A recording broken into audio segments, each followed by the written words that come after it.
All right, everybody. Well, we're about to run to the parts store so Brian can learn the hard lesson that you can guesstimate the cost of an engine swap or a project that you're working on, and you always think of, oh, I'll need, the engine, transmission, a clutch, the big ticket items. But what you tend to forget about is all the little stuff you're going to need. Nuts, bolts, oils, fluids, filters, hardware. I mean, it just adds up, and it can take your budget and just blow right past it. It's crazy how quick it can add up. I always say, if you think the build's going to cost you about $3,000, budget for double that. Seriously. Then you can be like, yeah, I got extra money. I can go buy more car parts. So, to the parts store. Let's go. Anyway, she kind of ruined my suspicious, mysterious moment. So. Which one were the loud air? I said loud air, not loud air. It sounded like you said loud air. I said loud air. Loud air. Loud air. Shut up. We French. Loud air. Shut up.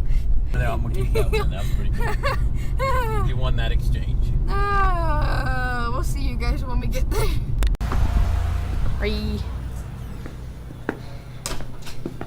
I guess when you go in there to look at it, see if it breaks it down to an SI. You need this? Yes. Here you go. Series K20.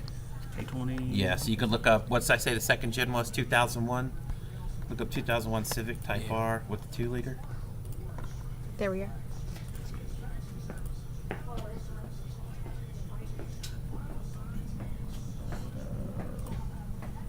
See where the Type R is even here in.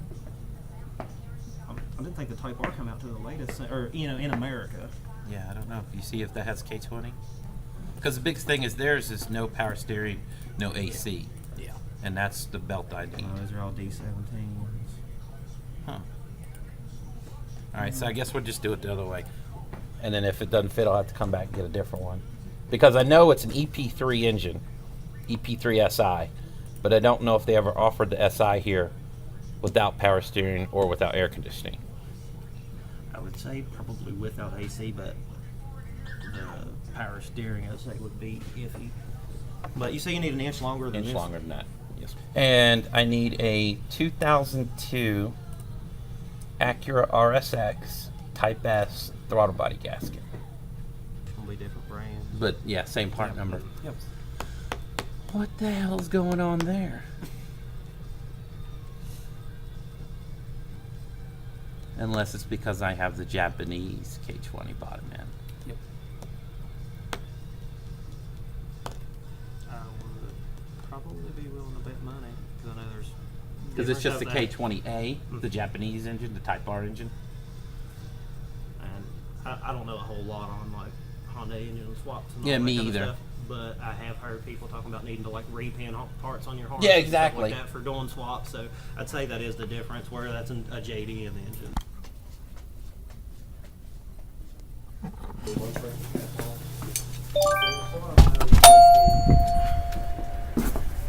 Here we go. BVMotorSports on YouTube. Say that again? We should be started up in about a month. Should be running. All right, good deal. Go ahead. Waiting on the axles to show up. And $1,000 right there. we are in. Awesome. Thanks for your help. You guys are Appreciate awesome, fellas. Bye-bye. O'Reilly Auto Parts.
calling you over, my head on your shoulder.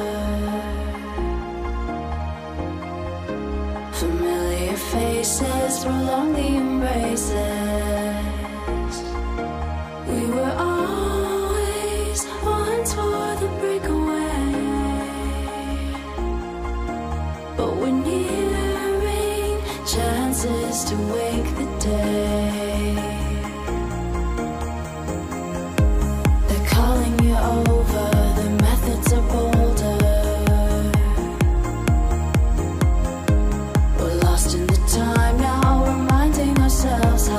All right, hello everybody. Well, today we're going to start working on relocating the fuel filter, which you see down there that I'm pointing at, and the fuel line. As you can see, it runs along that line, up, and then over, down, around, and eventually back into the fuel pressure regulator. I think a lot of that's redundant. So what I'm going to do today is I'm going to swap the fuel filter over to mimic the 4-cylinder Fiero, which has its fuel filter over here, and then the fuel lines come up that way. So that's what we're going to do. I got some spare line. I don't know if I'm going to have to bend anything up, but I should probably go grab those tools just in case. All right, so let's get to work. Yep. I need a lift. Oh, I need a lift. Ah, my butt's caught. Oh, there we go.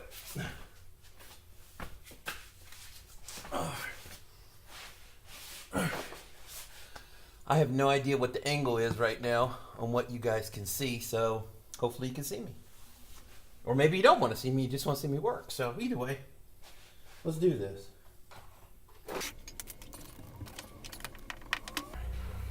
That is the special fitting that you need from Russell if you're doing changing the fuel lines on a Fiero.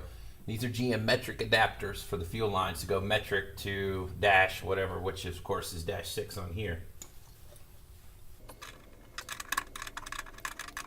Now we're going to leave the return line where it's at because that actually ends up exactly in the right spot. So the only one we're moving is the feed.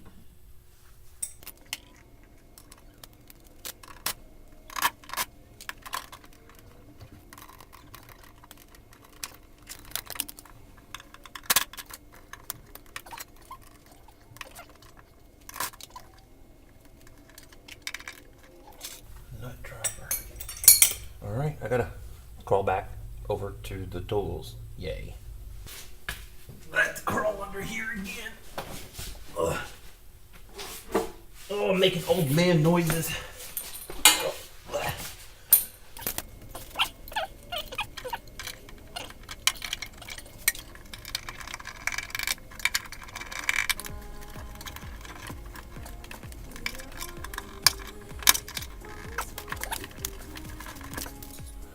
Fuel lines out.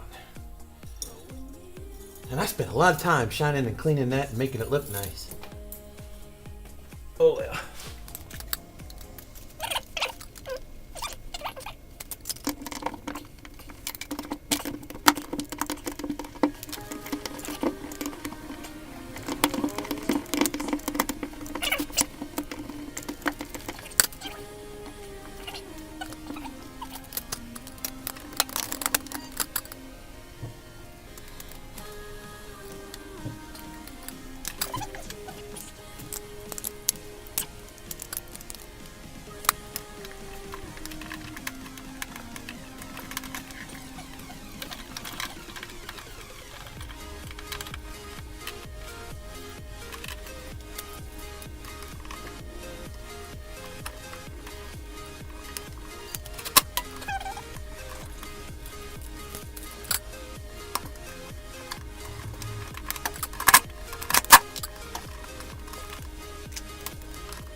Now, when you're using the fuel injection hoses, you don't want to put two side by side like that.